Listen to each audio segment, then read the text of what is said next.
महानगरपालिकेतील बेफिक्रीकडे खासदार लंके यांनी वेधले लक्ष. आयुक्तांशी पत्रव्यवहार, जन्म मृत्यू प्रमाणपत्र विभागातील कर्मचाऱ्यांचा बेफिक्रीपणा. अहिल्यानगर महानगरपालिकेच्या जन्म व मृत्यू प्रमाणपत्रात कार्यालयीन नागरिकांना होणारा प्रचंड त्रास हा अत्यंत गंभीर आणि सहाय्यक झाला असून या कार्यालयातील दिरंगाई, बेफिक्रीपणा आणि कर्मचाऱ्यांच्या उद्धट वर्तनात त्वरित सुधारणा करण्याचे निर्देश देण्यात यावेत, अशा मागणीचे पत्र खासदार निलेश लंके यांनी महानगरपालिकेच्या आयुक्तांना दिले आहे. या पत्रामध्ये खासदार लंके यांनी नमूद केले की नगर शहरात मोठ्या प्रमाणावर जन्म मृत्यूची नोंद होत असल्याने शहरासोबतच ग्रामीण भाग आणि इतर तालुक्यातूनही हजारो नागरिक प्रमाणपत्रासाठी या कार्यालयात येत असतात. मात्र त्यांना वेळेवर सेवा मिळत नाही. कर्मचाऱ्यांकडून उद्धट वर्तन केले जाते. नागरिकांना अनेकदा फेऱ्या माराव्या लागतात. या कार्यालयातील ही परिस्थिती अतिशय गंभीर असून प्रशासनाने तातडीने सुधारणा करणे आवश्यक असल्याचे खासदार लंके यांनी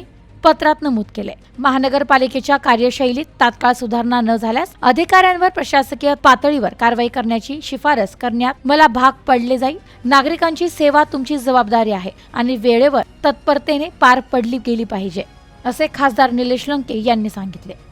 ब्युरो रिपोर्ट, न्यूज 24, अहिल्यानगर.